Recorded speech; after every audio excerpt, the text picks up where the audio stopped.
Hello, and a very warm welcome back at long last to your 9th, 10th, or 11th favorite reality TV recap podcast. It's Blighty Day Fiance. My name is Michelle. And I'm Robin. Hello. And we are a married, transatlantic, international, monogamous couple.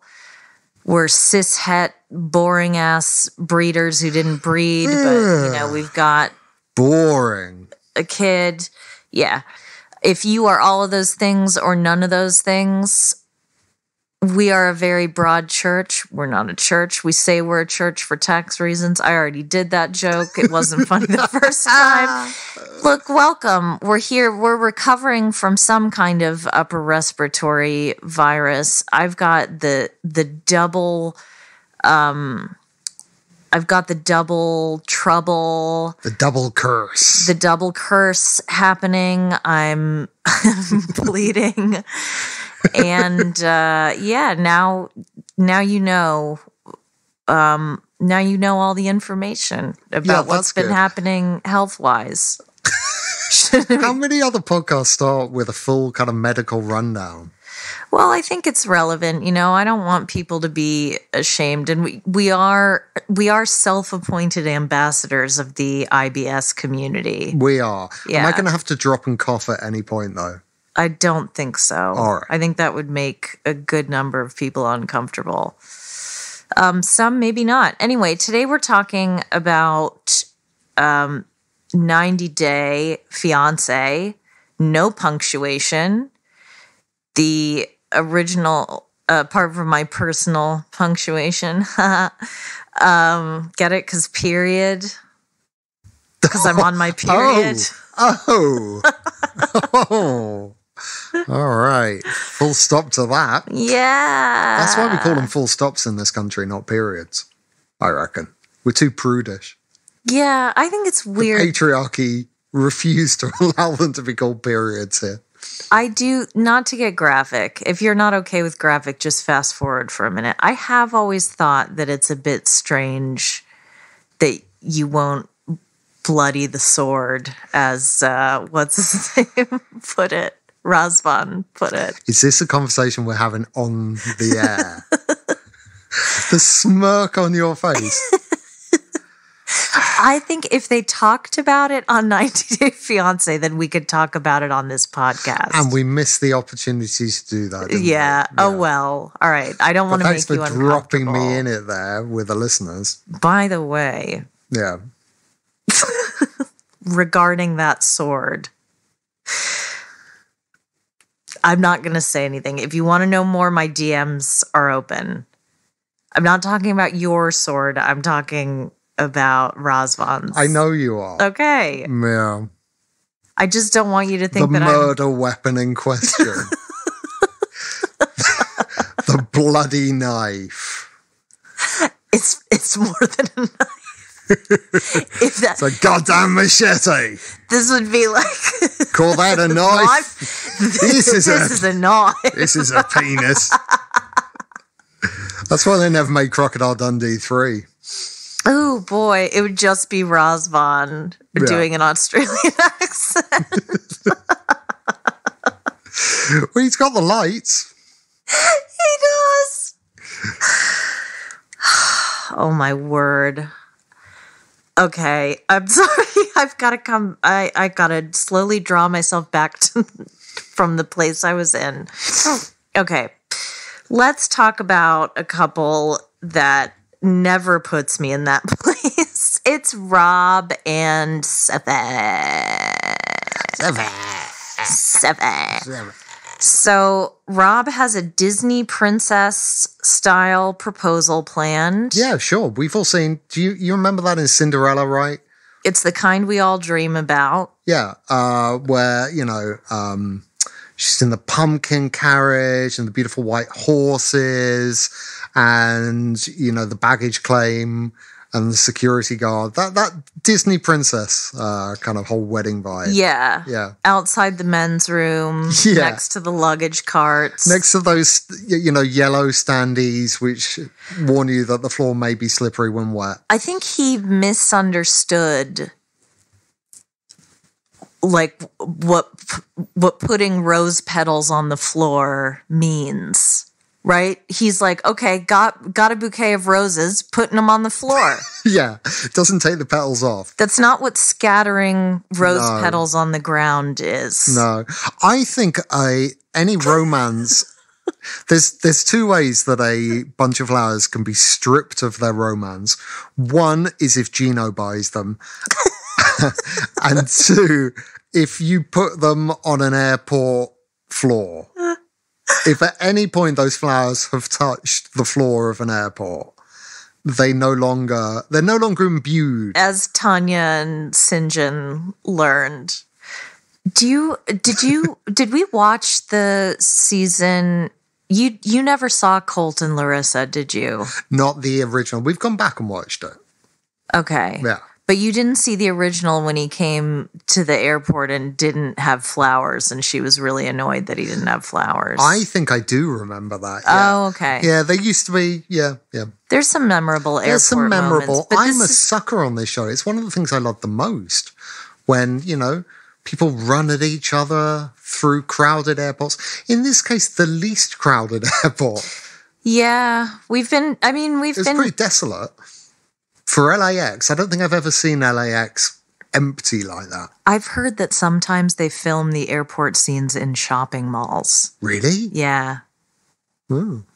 Because there's escalators and car parks and that. Yeah, I guess you could. But this one was definitely LAX baggage claim. Okay. Why is it called LAX? I don't know. I've always wondered that. Anyway. As a member of the Irritable Bowel Syndicate, anything that starts with lax makes me uncomfortable. Sure. So Rob does a dance. Yes, he does. He does some choreography next to the luggage carts. What do you feel that dance was, kind of modern interpretative dance? What do you think he was saying with that dance? It's hard because they cut away from it so often, and that made me think, how bad was that in its entirety that they had to do cutaways throughout? Which meant that he had to do multiple takes. Yeah. Yeah, exactly. Yeah. It was horrific and awful, but he seemed really into it. What was he really saying? He was saying, I need to make this moment that should be about you, about myself. Yeah. That's what he was saying. Yeah. I am with her terrifying mother on this. I don't like him. No. I like his dog. I don't like him. I think he is I think he thinks very highly of himself and has nothing to base that on. Nothing whatsoever. He's neither particularly good looking, nor particularly charismatic, nor particularly funny, nor particularly intelligent, nor particularly charming, and yet he thinks he is God's fucking gift, which is the most awful combination. But you can be none of those things and be a kind person. Yes, you can. A loyal person who works hard, but I see no evidence of any of that. Nope. But wait, the moment is reserved for a special place, which is baggage claim number 3 next to the smoking area. Yeah. Seconds later, they're stuck in an elevator. Well, hang on. Let's talk about that proposal. What the feeling I got was that he wanted to put a ring on it before she got to the place, but she's been to the place before, so she knows how modest it is. Yeah. Like, in what bit of his head did he think that that's a romantic thing to do? Like, it was bad enough when Misha got proposed to in a sort of dank alleyway. In a souk. Yeah. Yeah. This is the worst proposal in 90-day history, isn't it? Isn't it? Really? Like, the only time I could imagine a proposal being worse would be if, and again, sorry for stealing the name, if Migo Poopy had been proposed to through the toilet door or something. I can't think of anything less romantic than getting down on one knee by the smoking zone. It was, I just think moments like that have to be earned. Yeah. And I think all of it is so poorly planned. I think if we knew anything, really anything about either of these people that was real and that we could hold on to, like if I would not be... There are certain people, and this has been pointed out to me before, right? There are certain people who I will defend no matter what. Statler's one of them. Jasmine is another, right? I'm sure there's more than two. There are. Keep going. People in the 90-day universe that I will defend regardless. And sometimes you just pick your team. And sometimes they will do exactly what someone I hate does. Oh, sure. and I'll be totally fine with it. Yeah. So, like...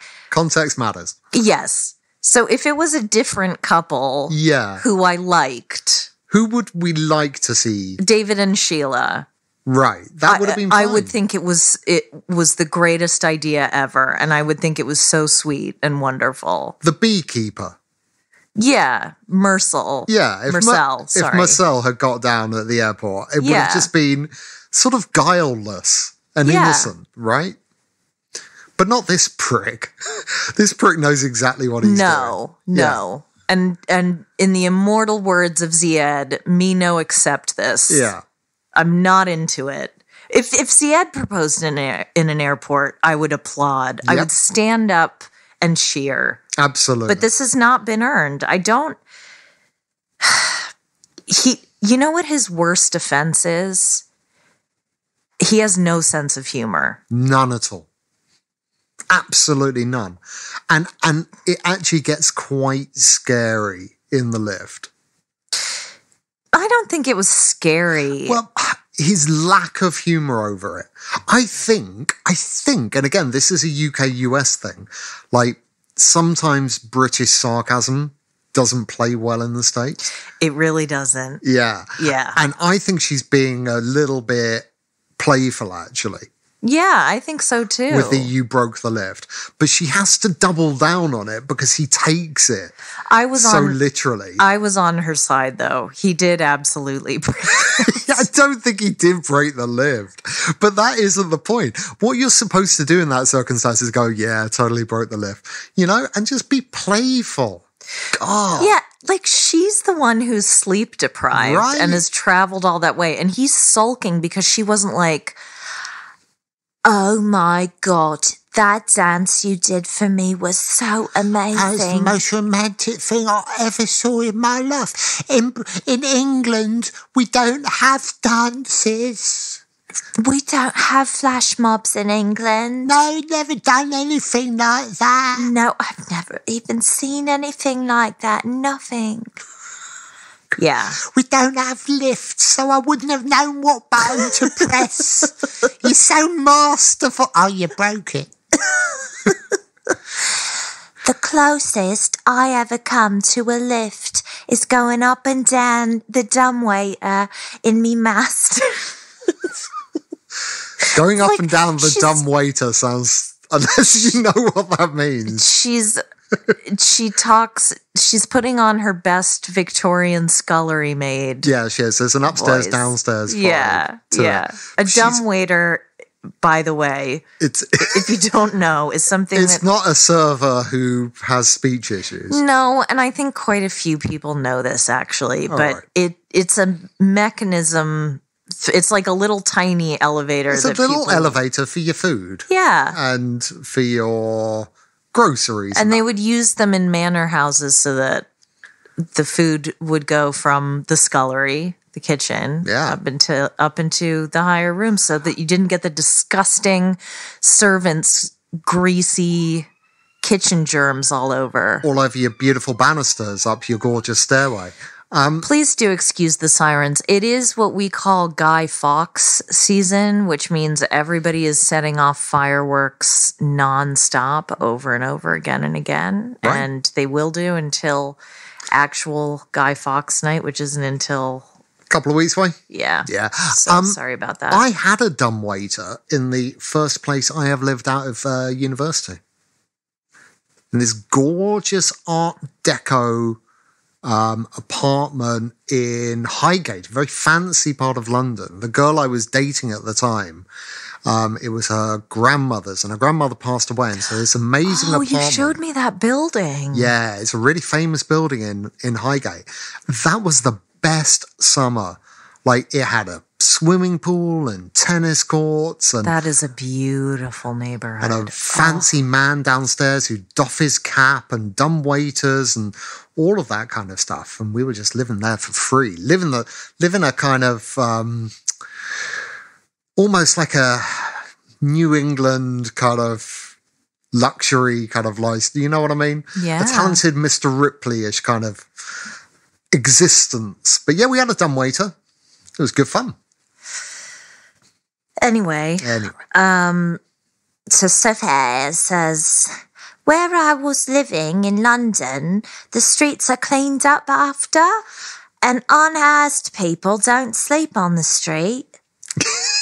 I've said you changed unhoused that to because unhoused. Yeah, she didn't say unhoused. Yeah, she didn't say the appropriate term. Yeah, all the unhoused people have got lovely houses to go to where I live. Yeah. Yeah. Look, we live in London. Just in case anyone is in any doubt. Unhoused people are very much unhoused. Very much unhoused. She don't live in the London I live in. No. And we live in a house, y'all. Yeah. Like, we live in a very nice house. Yeah. However. Not in the greatest neighborhood. Sure. Which is fine. Yeah. Right. So she's saying she doesn't want the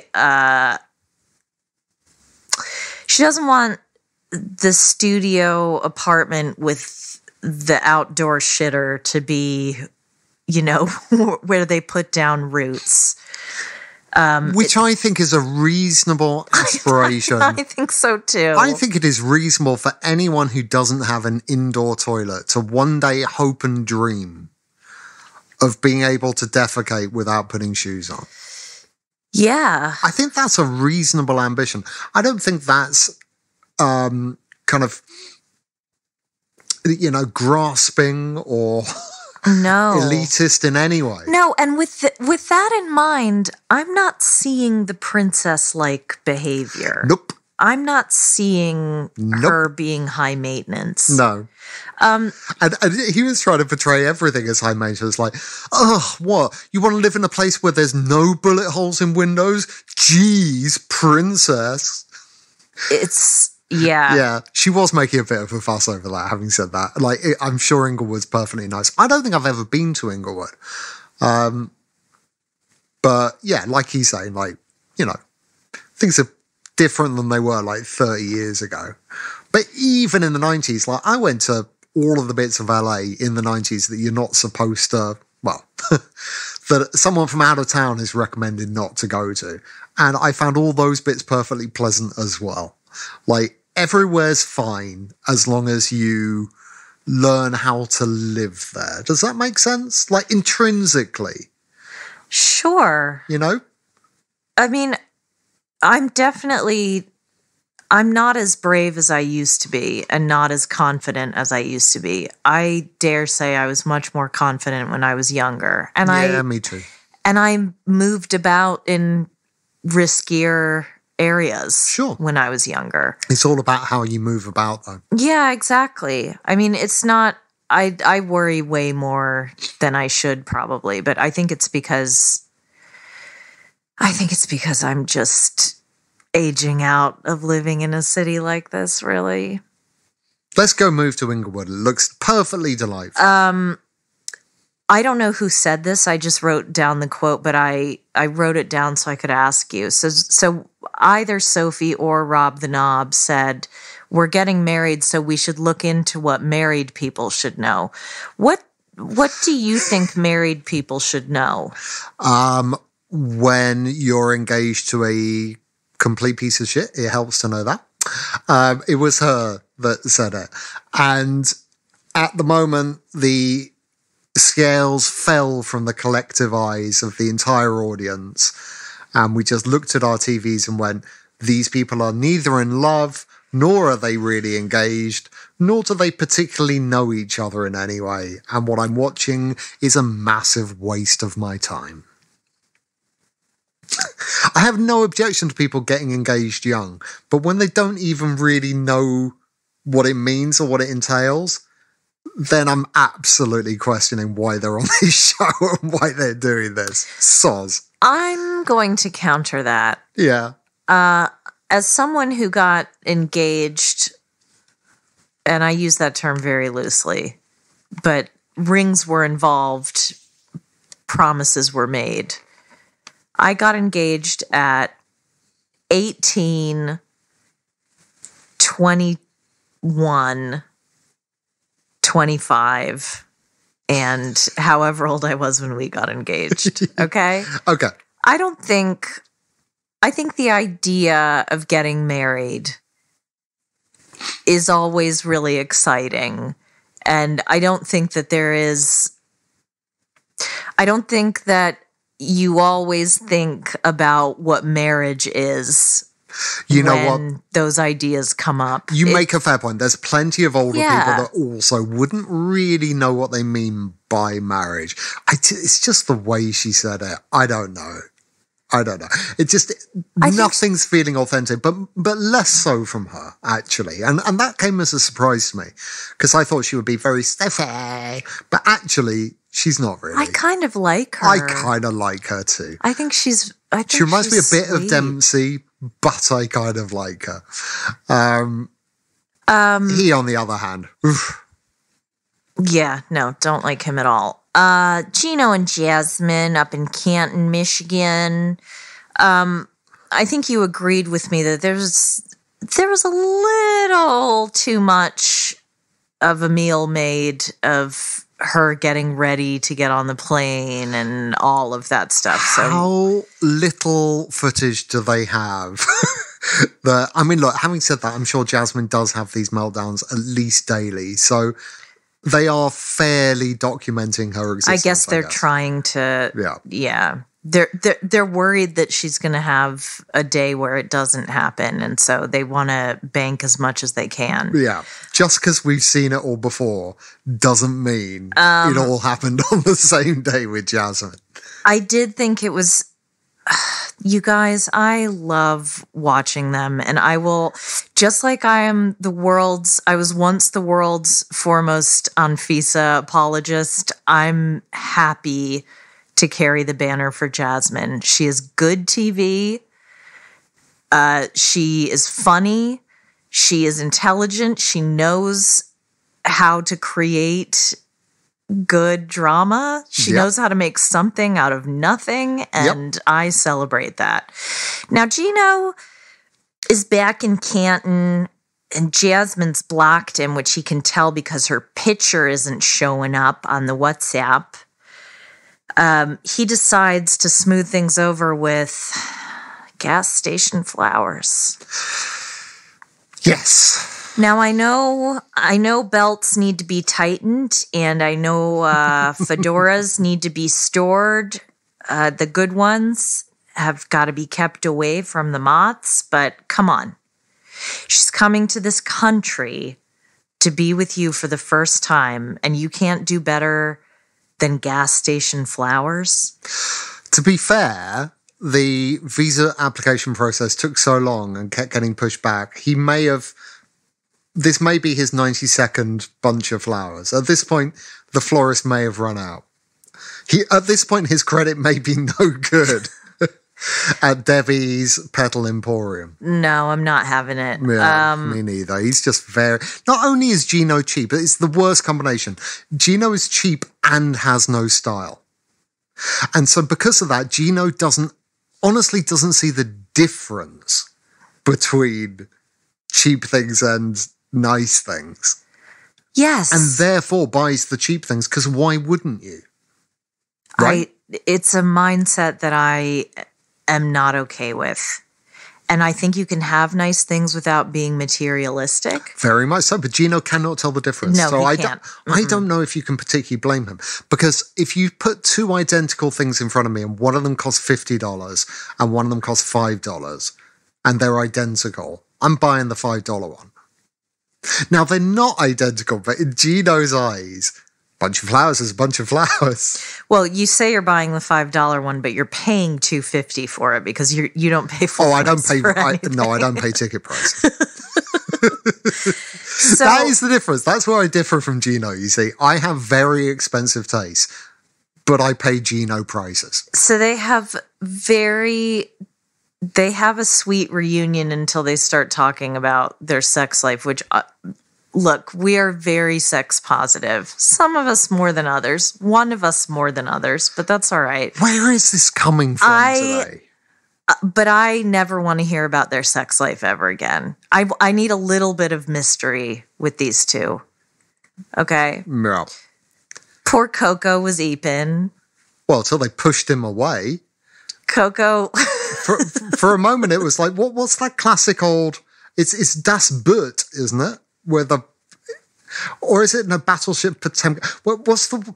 Or neither of those. Where the pram goes down the stairs. A classic moment of vintage cinema. Isn't that like a Charlie Chaplin movie or something? No, I think it's one of those two, which is weird because I'm thinking they're both on boats. But Yeah. yeah, That's what I was thinking. yeah. But no, that you know the scene. Everyone knows the scene, right? When the pram's going down and the... It's a stroller for our American audience. Yes. It's not called a perambulator. perambulator. in Well, I'm a America. Victorian woman. What can I say? Anyway, Jasmine steps out into the cold weather and she says, this is like hell. And but she's technically right. The winter version of hell. Yes, there is a place in Michigan called Hell, as Robin took great pains to point out. I have been to Hell, Michigan. I've been to Hell and back. There is genuinely a town called Hell in Michigan, which is about a 50-minute drive from yeah. where Gino lives. So when she goes, this is hell, she literally could have been telling the truth. They could have actually been passing through hell. Who's to say what she meant? Who's to say? Right? We can't afford to alienate the Michiganders in our listenership. No. We love you and we thank you for your support. And, you know, I'm just glad you're not a mosquito-infested hellhole like Minnesota. Anyway. So, they arrive at the Michelle's house. got no Scottish people to clown on this season. She's coming for the Minnesotans. I've never even been to Minnesota, so I shouldn't say that. I have no thoughts. It's fine. Look, I'm just kicking down. Saying that you're punching. I mean, no, the irony of someone from Maryland thinking that I'm punching down. Yeah. There you are with your low sales tax. That's Delaware. That is Delaware. And that's no sales tax. Yeah, I know. I'll have you know. I know. All right. I'm just saying the typical Marylander or the stereotypical Marylander is a much more of a teammate than like a typical Minnesotan. We is haven't like, explained teammates. Someone came at me the other day that I promised we would explain the teammate game. Oh. And we've yet to do it. Okay, so this was something It that will be a Patreon thing. all right. Okay. Yeah. All Apologies. right, fine. Apologies. I'm just saying the archetypical Minnesotan is a friendly person Right. who is able to endure extremely cold temperatures, but cares about their neighbors. Right. And possibly about the environment. Yeah. A Marylander, a stereotypical Marylander is Culver from Below Deck. Right. Right. Or, you know, anyone from any white person from The Wire. Yeah. Feed you and you don't give a fuck. Who, needless to say, we're all terrible. Yeah. Good. Well, I'm enjoying Jasmine clowning on Michigan. I have nothing against Michigan either. I spent some very nice times in very many places in Michigan, but it is a joy. There's something just wonderful about it. She says Gino's house smells kind of garbagey, Yes, which it I does. buy. Yes, absolutely. It's not, and she said it exactly as I imagined it to be. Not that it's dirty particularly. It's just had this smell since 1973, and the smell's not going anywhere. I think he only cleans where you can see. Oh, yeah. That's why those cupboards are so full. Yeah. You only see the front of them. Behind the bags, that's what I want to see. What's behind the bag? No, it's all like this. We've talked about this many times before, but anytime we go to my mother-in-law's house, Yeah. we trade off on who stealthily throws away all of the expired food in her cupboards. And don't get us wrong. You know, we both agree that expiry dates are a scam, right? Yeah, but not when it comes to things that are No. decades old. Yeah. And like, essentially, but at this point, my mother is basically fueled by botulism. Yeah. Yeah. It's remarkable how she keeps going on it. Yeah. But no, Gino's house hasn't been touched for many, many years, which of course is, you know, what Gino likes, not to be touched for many, many years. But if you think like that the smell of the house is something, wait till you check out the fonts around there. One thing I've noticed in Michigan, and again, I ain't clowning on Michigan. But Sounds a lot like you're clowning on Michigan. But they don't update their fonts there. I promise you, look at any of the stores, like the signs. It's all Comic Sans. Pretty much. Or like offensive, you know, like some Asian restaurants will have that really offensive Asian fonts.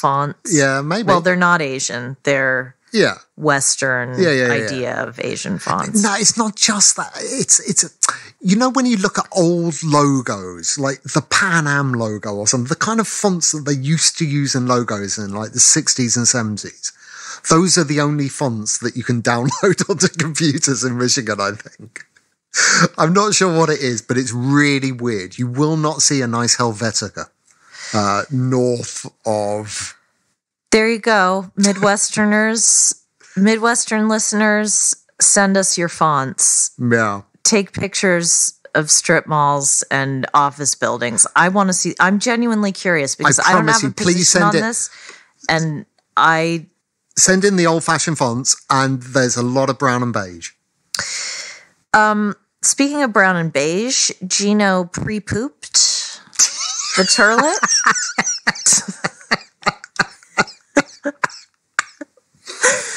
Wow.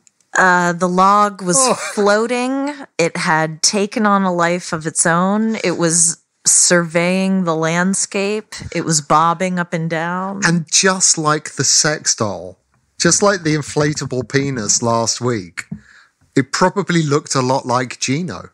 It probably did.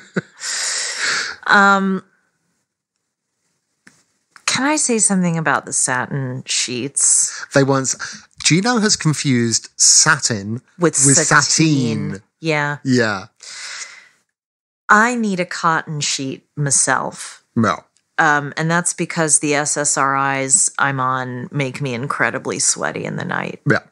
So a polyester sheet is never going to work for me. Bamboo works. Bamboo sheets are fine. Brushed cotton is the imposter of the cotton sheet world. Yep. Brushed agreed. cotton is the fabric of the beast. No, I'd rather have polyester than brushed cotton.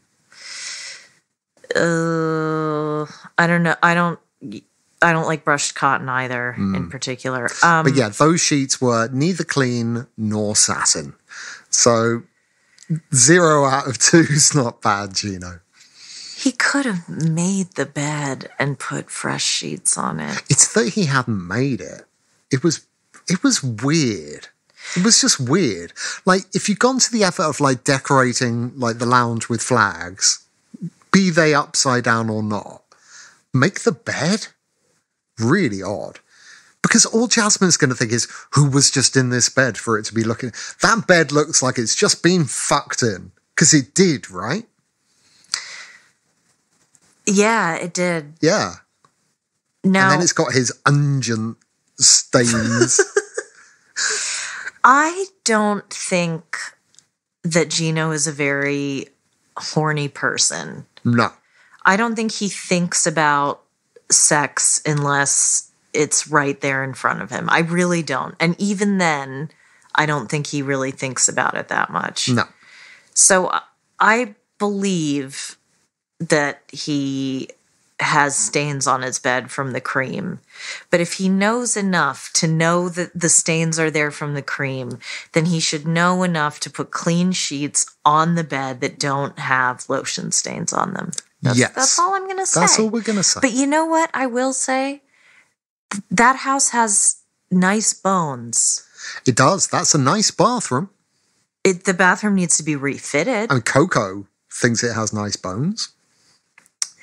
Coco's contribution did not bring the value or the aesthetic down. Didn't change the value of the property was. at all. No. No. If anything, it enhanced it. I think so.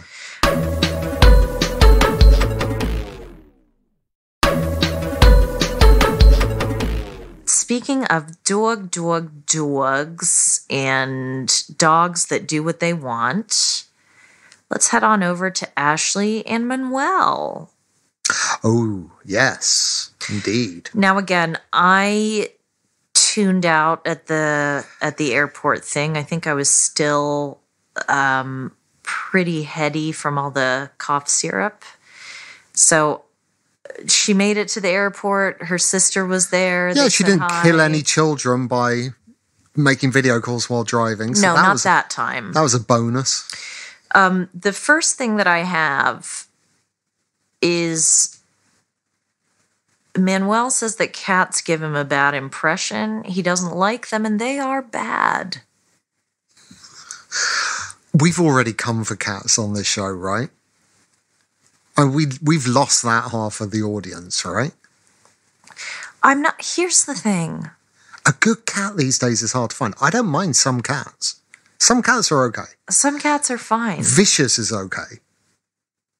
I don't know. Come on, that bit in this episode where Vicious just goes, Oh my God, I forgot about that. yeah, Vicious is like, yeah, that Vicious cat is was amazing. cool. Yeah, Vicious is cool. I'm a huge fan of Burmese cats Yeah. and Siamese as a whole. I've never met a Burmese or a Siamese that I didn't love.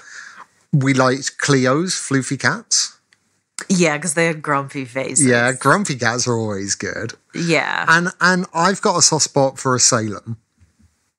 Yes. A good, Like Ashley's cat. yeah, I also like tuxedo cats right? a lot. Yeah. Yeah. And bin cats. And bin cats. Bin cats are the best cats. Bin cats are the best. And interns. And interns. So actually there's quite a few. Actually, maybe we are cat people. Maybe we're cat people. Yeah. Yeah. No, you know what I don't like? A certain someone who I won't mention is nose blind. And this isn't a person that you all know, but we know a cat owner that is nose blind to their entire house smelling like cat piss. Those It can cats, happen. Yeah. Well, those that's the cats thing. are They awful. pee inside, right? Coco did it once and the property price is already affected. But people let cats and litter trays. And that's the other thing you get actually quite a lot in the States, right? You get a lot of house cats. butt stains. That is less common in this country. Generally speaking, people let their cats out here. Yeah. Whereas in the States, I believe it is more common to have cats that are never allowed outside. No, I would need an outdoor cat. But then they get like run over or eaten and it's really sad. But I feel like that's the deal. Do you remember? Okay, I'm not going to tell this story. Anyway. Actually, no, I am going to tell this story because the cat lovers in our listenership will appreciate it. Okay. So when I lived on a cul-de-sac, Yeah. my neighbors had a cat called Boris. And Boris is a Burmese who is absolutely gorgeous. And when he was a kitten, he climbed a tree. And this tree was really, really high. And the whole neighborhood could just hear this poor cat going like, meow, meow, meow, like yowling all. And conventional wisdom. So the WhatsApp group was popping off about what's going to happen with this cat. No word of a lie. This was about 5 minutes after. Do you remember when our former prime minister, Boris Johnson, got stuck in like a funicular type thing and was just sort of hanging there and looked like an absolute... I don't remember that. Okay. But I There's a picture of it happened. somewhere. I'll put it in the group. But anyway, that went around. It basically, it went from the WhatsApp group where people said, oh, you know, he'll come down when he's hungry. Like, it'll be fine. He didn't know. Boris was stuck. The cat Was stuck. Somebody from the other side of the little hamlet borrowed a ladder from their neighbor that was this massive, like 20-foot ladder. Sure. And our neighbor went up the ladder and got the cat. But it was this real, like, it's the kind of thing that I never thought could happen in London. What, like a community gets together? A community getting together and going, oh, I don't have a ladder, but I know someone who might, and that person doesn't, but then their neighbor does have the ladder, and it's like, you don't even know this person. Right. But they just live near you, and they have a cat, so you're going to help them. JP brings his fire ladder all the way from... Oh, don't bring that nonsense into this. Good, cats, but mainly dog. Mainly dog. What's he called again? Rico Suave. Rico Suave. Excellent name. All right, so now I'm with Ashley all the way. She says they leave, and guess who stays? Rico motherfucking Suave. Yeah. He has a permanent place in the bed. I'm a dogs in the bed person. I totally get that. Rico Suave probably bought that bed anyway. Definitely. Right? Yeah. Rico Suave's probably on the lease. Now, this conversation, of course, is not the root of the root or the bud of the bud.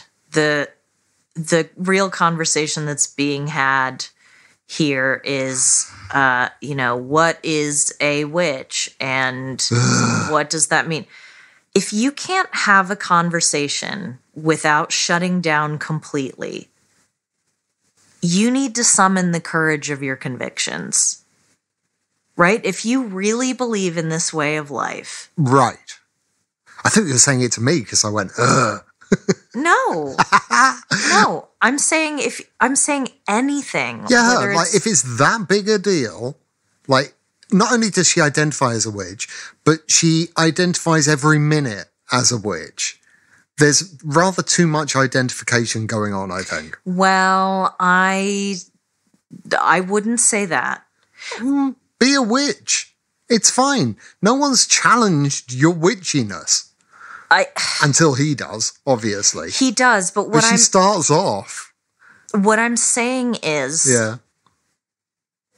being a witch, and I'm not one, so I'm happy to be corrected. No. My DMs are always open. Being a witch is not like being... God, there's nothing I can put in that place. It's a Baptist. No. Okay. No. I'm saying it's... I thought you were saying it's something that you come to or you choose rather than it's something you're necessarily born into. No, I just think particularly right now it's a difficult time to talk about identity and what that means and how people. So I really don't want to say the wrong thing here. Okay. Because I know for a lot of people, they come into Wicca, which is the religion, or they come into whatever paganism or whatever, however they want to define it. Yeah. And it does mean everything to them. Sure.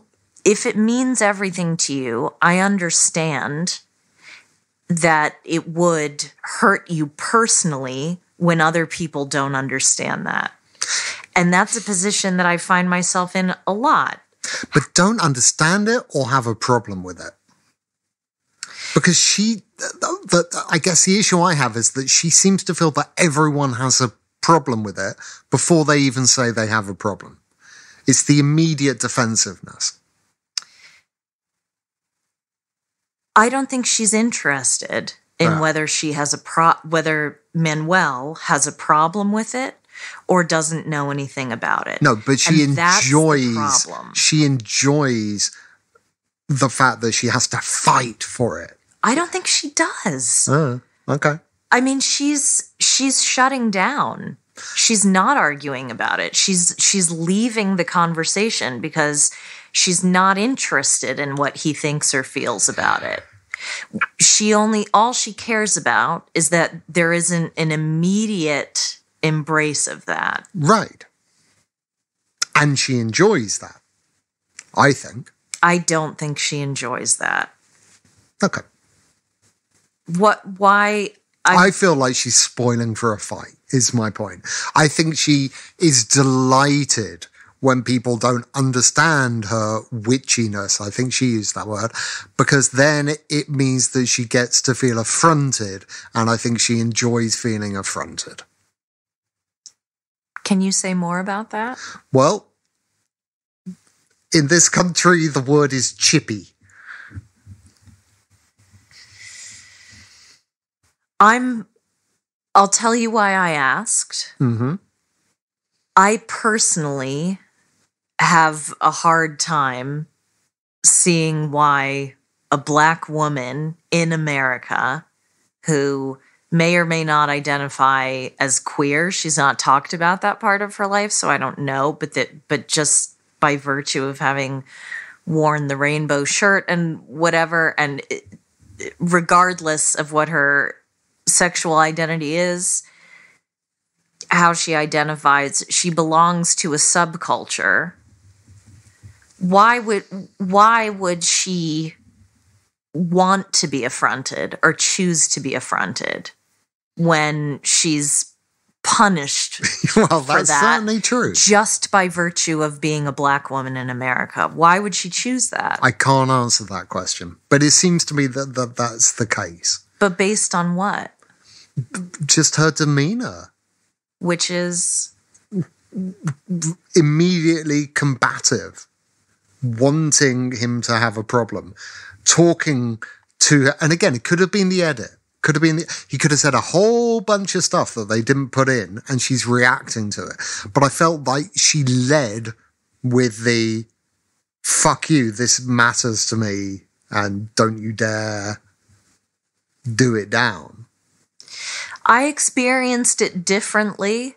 Okay. And I agree. I mean, like I said, if you can't have a conversation about it without shutting down completely, you're not interested in what the other person thinks. You're not interested in his lived experience or his questions about it or his opinions or in having a dialogue about it at all. Right? But I think that's different than seeking to be affronted or seeking to be offended by something. It's the vibe I got. Can I justify it? Not without having it in front of me and pointing to X, Y, and Z. But that's how it came across to me. That all being said, it turns out she is right. Yeah. That this assumption I felt that she had made that he was going to be negative, which put her on the defensive, which before he'd been negative, which then made me feel that she was spoiling for it. Turned out she was right. Because his attitude was incredibly reductive and not quite the bird Y, but in the bird Y territory. were talking about Louise and Molly. The reference to Louise getting upset about the owl. He said the bird. Why? When he accused her of being a Satanist. Being a Satanist. Yeah. So yeah, look, this guy is. I am not going to bat for him. I think no bit of that. And there are bits of Ashley I like. I have to say, she put my nose up last week. Didn't like the driving thing. So she's got to win me round. She didn't win me around with the way she was talking about the witch stuff. I'm just saying. That doesn't mean I'm on the other guy's side either. At all. I get that. And I think we've both made our positions clear on the matter. Yeah. The only thing that I want to add to that is I think you're really going to struggle to win any argument with someone who complains about hot water indoors. Yeah, that is fucking weird. Especially in Rochester, New York, where the winters are extremely cold. Not quite as bad as Canton, where probably not, but pretty damn cold. But very cold indeed. Yeah. It does bewilder me. I guess if you've never used hot water, then you might not realize its miraculous power at cleaning dishes. But the moment you do put some hot water on that plate is the moment that you will be a changed man, sir. Hot water is a miracle worker in the sink. I think if he's only lived in Ecuador, he's probably thinking hot water's expensive and why would you need it to...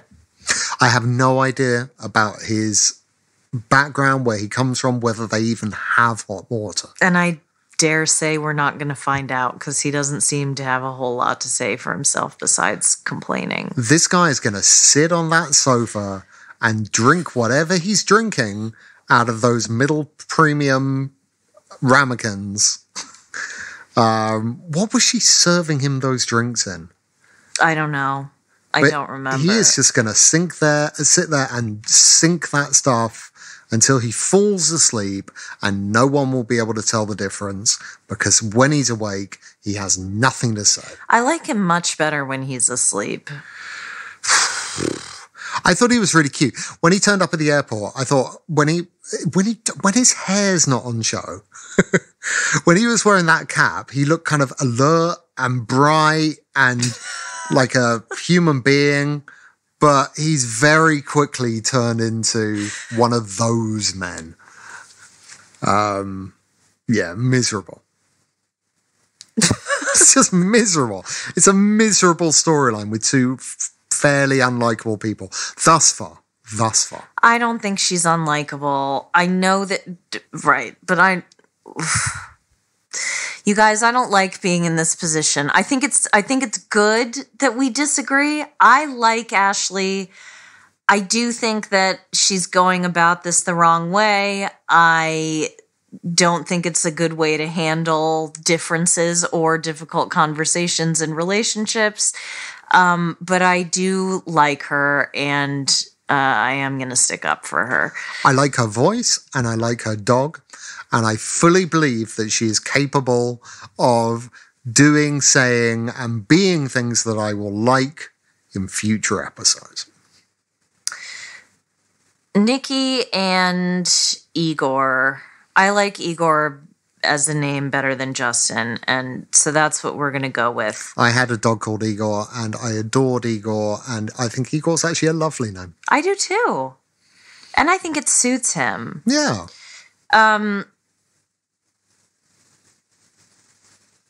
I'm not going to bury the lead here. Igor is hot, and he is hotter than he was when he was younger. He is. And this is about to feel like a universal soldier, he says, of his profession. Now, you clowned on him for being a personal trainer. I clowned on him for thinking of himself as a universal soldier. And I'm not entirely sure whether that is just the movie or whether the movie got his name from A State of Mind. Maybe it did. Maybe Universal Soldier is something people said years before Jean-Claude Van Damme laser gunned his way through the galaxy or whatever happened in that movie. Never saw it. Here is what I don't want to talk about in this episode. Trans people's bodies. So I don't want to talk about it. Okay. I'm going to talk about, because again, I think there are two issues that are being conflated here. Yeah. And wrongly conflated. Yeah. Right? And you were saying earlier in our pre-trial discussions, Yeah. in our pre-trial meeting, that we actually both get legal representatives. We sit in a room before we do these pods. The boundaries are established. Yeah. Yeah. Because otherwise we'll just fight on we air. will just argue the entire time. Yeah. So I appreciated you pointing this out, that I'm not comfortable with pointing it out, by the way, and nothing about this makes me comfortable. Sergei, Igor's close friend, with whom he is speaking Russian, which was of interest to me because I didn't know they spoke Russian in Moldova. I thought Moldova was a Romanian-speaking country. I should probably have looked that up. I don't actually know if either Igor or Sergei are born and bred there. I mean, they're from there. Yeah. So who knows? Yeah, I mean, she did say, didn't she, that the story he told was that... No, that was her ex. Her ex was Russian. You're right. Yeah. You're right. So look, by showing the photo of Nikki to the old geezers, the old grandpas, they are doing something. They are centering the trans person's body in a way that is prurient and there's a gotcha. Yes. Yeah. Isn't there? Mm-hmm. There is, and we referred to it before, there's a crying game gotcha in this. I don't think that... Which is a really unhealthy and unhelpful lens through which to examine gender, right, and what it is to be trans. Right. And just to be clear, the reason why we're saying that is because this conversation about Nikki is about, do you think that she will pass as a woman? Do you think that she'll be safe? That kind of thing. It's not about what I think the real issue is, which is Nikki's a conspicuous person. Yes. She wears fake contact lenses that make her look like a reptile. She has had very drastic, quite obvious surgical procedures that give her an appearance that is unusual. Yes. Okay? She is not a modest dresser. No. No. So to be a conspicuous person is to be a person who draws attention to themselves. Now, for whatever reason, the focus of that attention has, or the reason for that in this narrative is that Nikki is trans. Right. I don't think that's a problem at all. I don't think there's Well, it may be, but it's a different problem. I think the two things need to be separated out, just like you say. Yeah. Absolutely. Now, does that mean then we get into more difficult territory, like trans women are fine as long as they're female presenting? You know, that's problematic to me as well. Like, there shouldn't be rules. It's like, that would then worry me. Like, do you think she can pass for a woman and so no one will detect? You know, so there's that issue as well. And that's uncomfortable. But the thing I was really uncomfortable with, though, was the gotcha with the grandpas of this whole kind of, I don't know why you couldn't tell them in the same way that she probably should have told Igor 15 years ago, because I think we all agree that keeping that from him wasn't a good... It's not the keeping it from him. It's the way in which it was revealed. Yes, the spiteful, exactly. ha, ha, ha, you did this. Yes. That's sort of how... Yeah. And there's a little bit of that, I'm just saying, with the grandpas, like, ha, ha, ha, you said you'd bang a trans woman. Which, again, fine. I don't see why anyone should have a problem with this. It's just, it's going to be on TV and these men didn't know the question they were answering. And also, you really weren't assessing like her appearance or how she'd fit in Chisinau society, because she's wearing a damn bikini and it's not like she's going to walk down the high street in that. So yeah, and that's clearly, I mean, I don't know, maybe she will. Yeah, oh, maybe she will. But the whole scene was really, like, I know they thought it was funny. It wasn't funny. Just a little more sensitivity with this, please.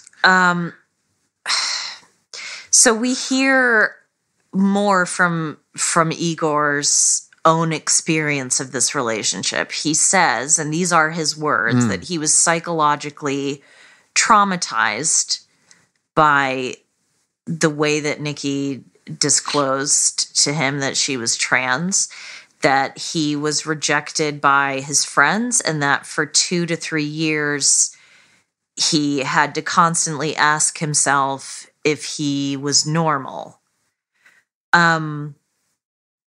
Again, lost in translation, language barrier. I don't think, like, if you or I use the word normal, I would think we would rightly have people come down hard on us for that. And but I don't think but I think it in his English is not.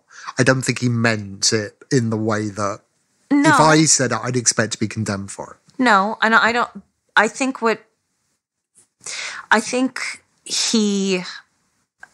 given the culture in which he was raised, yeah, he may have felt that having sex or being attracted to, or indeed being in love with a trans woman might have made him feel or believe, again, based on the beliefs that he was raised with that are not correct beliefs, or, beliefs, that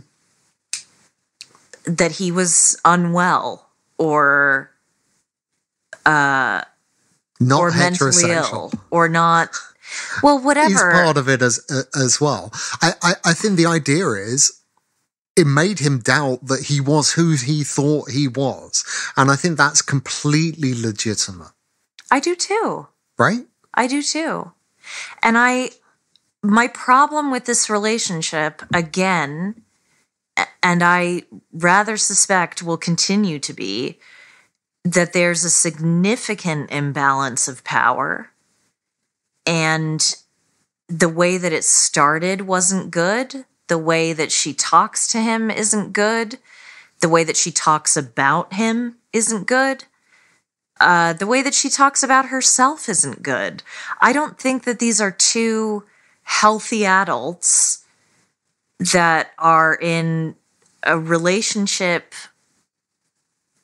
of where there's equanimity and parity and, Now, we haven't seen them together, and it is possible that it will not be what I think it's going to be. It is interesting. There's certainly more to it than it just being what I feared with her, which was look at this strange-looking woman and throw tomatoes at her, which was making me really uncomfortable. I think there'll be more to it than that. And I think even the stuff with the mum was kind of interesting as well. This idea of kind of redemption, which doesn't... with Nikki's mum. Yeah, which doesn't, like, erase what she did there, but it is interesting. Well, it is very rare that we see a parent on this, in any of the shows that we cover, admitting that they fucked up. Yeah, it's and really admitting rare. that they abandoned their child. Yeah. So, yeah, I have... There's been plenty of bad parents on these shows, but Yeah. I think it might be one of the first that's actually said I was a bad parent. So some kudos there. More kudos for like Brandon's mum, who tried to do the same thing but hasn't really changed. Yeah. So there's something there. They're interesting people. Igor actually seems like a nice person. I suspect what we will see is him pushed to the limits of what he can tolerate, and he will show an angry side, and we will have to condemn him for being an angry. Well, I don't want to project negatively into the future, but that is your right. And, one of the things that I like about talking to you is that we can disagree about stuff. Yeah. And unlike things like, sound levels and stuff like this, I Absolutely. don't become we can never agree on that. incandescent with rage over it. So I will, however, I'll just repeat my thing. Like I reserve the right, a little bit like Nikki's mum, to change my mind. Like all I have to go on is what I've seen in 2 episodes so far. So there are some people I like, some people I don't like. Doesn't mean I'm going to feel like that next week. I am not one of these people who's like, that is my opinion and it will never change. I love having my opinion changed. That's kind of the point of a show like this, right? yeah, If you just get what you expect every week, what's the point in watching? I want to be surprised. ideally, Yeah. sure. So I want a good week for Ashley next week. Whereas I normally like who I like and rarely deviate from that once I've made up my mind about who someone is. You're a better judge of character than me. I usually get it wrong at first and then. Anyway, if you like what you heard here, thank you. Let us know.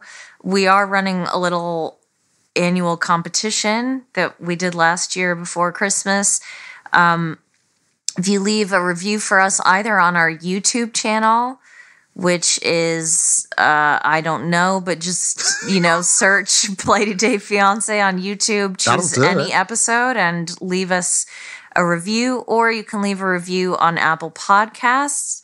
Doesn't have to be a 5-star review. As I said before, my DMs are always open. If I say something that you don't like or I've got something wrong, you can let me know. Yeah. Also, if you do get in touch personally, we might reconsider things we've said and change our minds. Exactly. Yeah. We're not above that. Yeah, so we're doing that.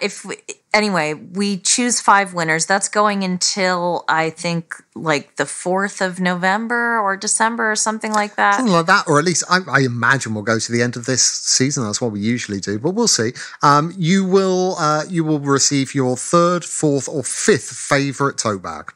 Yeah, a limited edition tote bag that will only be released to these individuals. So that's quite exciting, isn't it? For sure. What else? On the Patreon, the Fundy Bus, which is Sister Wives and Plathville. Amanda is going to be the guest driver this week. Robin is still working, not Robin Brown. She's not working toward any deadline. Well, there is a big deadline looming for Robin Brown. She might be. Yeah. Yes. Robin, my husband, we're giving him some space. He's got a hard deadline at work. Elliot is going to cover The Other Way with me, so look forward to that. And again, big surprise, hopefully fingers and toes crossed. We've got some very, very special guests joining us later this week. I think that's about it. Join us on our Patreon, patreon.com/BladyDay. Blady is spelled BLIGHTY. Thanks to my husband. Thanks to my wife. We do love each other also. Yeah. All